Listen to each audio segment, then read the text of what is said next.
Ugh, I feel fat. Do you think it's time I start losing weight? Fucking please. I am tired of food shopping every 2 weeks because of your fat ass. You have a point. But how should I lose weight? What are you, 7? Just do it! I got it! I could try to find an alternative. Instead of gaining weight and eating food and soda, why don't I play food and soda? You're actually kidding me, right? Everyone has to start somewhere, and the only way for me to start is to try losing weight in ways I can manage.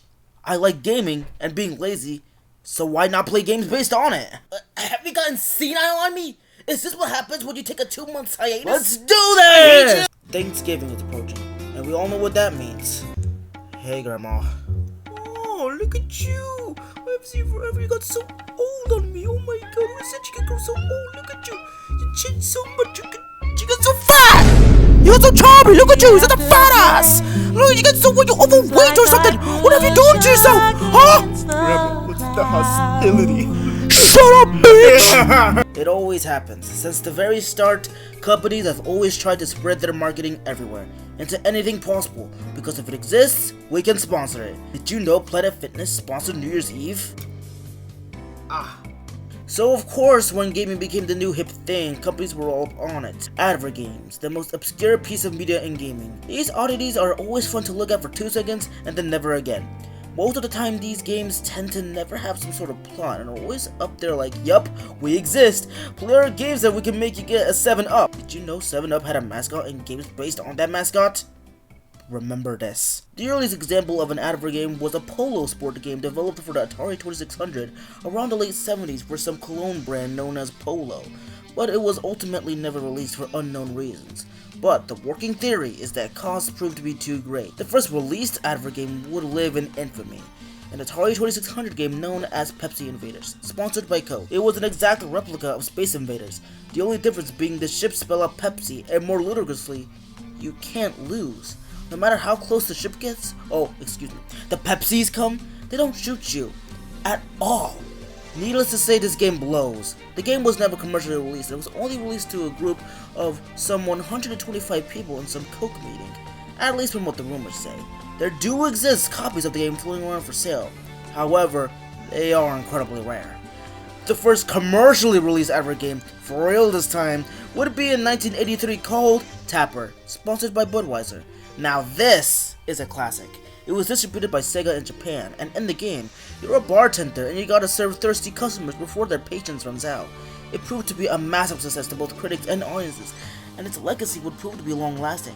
The majority of games based on food or drinks nowadays on the App Store have some of the same formula as Tapper, serving customers before their patience expires. It's a very addictive type of game. It may be addictive, but it doesn't make me want to chug a beer, especially since I'm under 21. Pass. How about Spot? Who the fuck? Around 1987, 7-Up introduced a mascot for their branding, a small, red, chip-like creature named Spot, and with him included 3 to 4 Advergames, sponsored by 7-Up, revolving around the guy. The first being Spot, the video game. Straightforward, huh? Unfortunately, if you popped it in and thinking you were going to play an actual video game, well, be prepared to be disappointed, because upon booting up the starting, you'll find out that it's just a reskin of the board game Othello. The difference is the chips being the character Spot, and every time you select the slot, he does these cringe dances only the 80s can get away with. This certainly doesn't want to make me get a soda.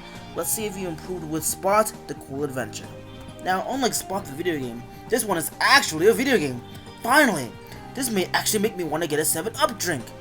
But be forewarned that after playing for a few minutes, you'll realize that this game has no point to exist.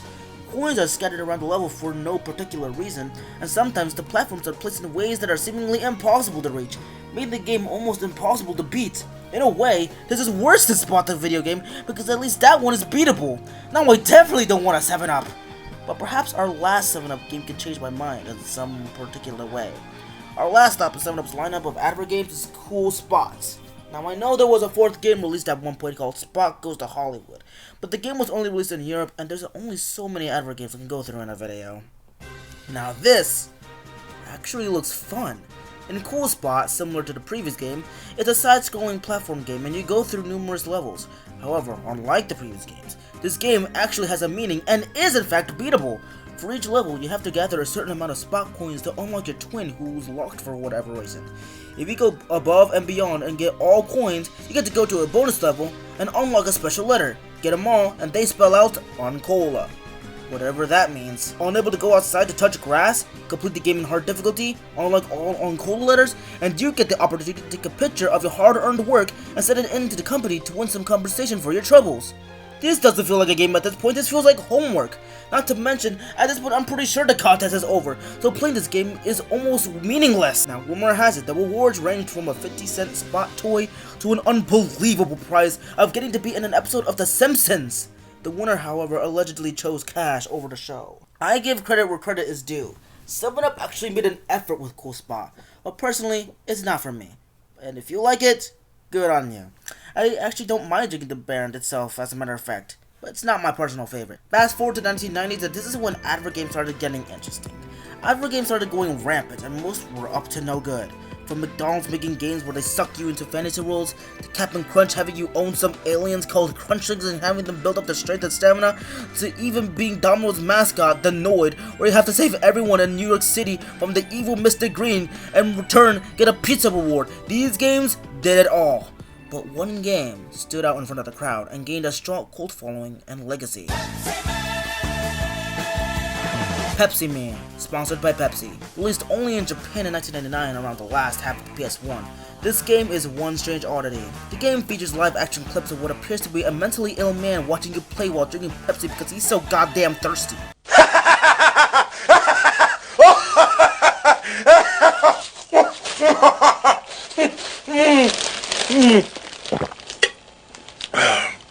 Pepsi for TV game.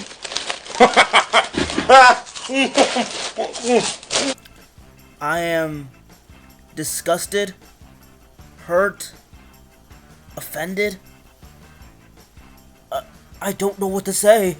Now, continuing with the review, you are Pepsi Man, and you have to save the day by helping dehydrated civilians by giving them Pepsi while going through numerous homes, buildings, streets, all filled with Pepsi. What is this? A lucid dream of a Pepsi universe? Everything is Pepsi. It's so weird and creepy. Even the obstacles are Pepsi, like trucks and even a giant Pepsi chasing you. The game was an utter commercial failure and was never spoken about ever again, until YouTube happened and numerous content creators made videos and gameplay about the strange advert game.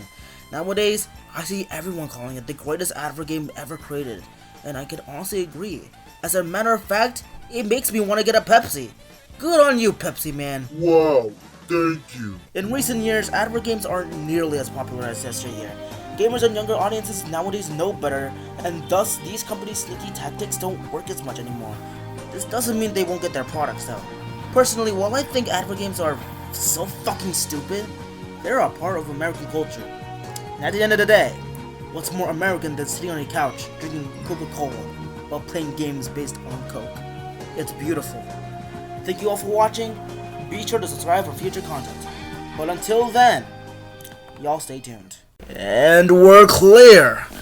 God, that exercise sucked. I'm just gonna go to Dunkin' Donuts and get a donut box. You come with me, Chase? You expect me to come with you after all that? Yeah, that's what I thought. Come with me.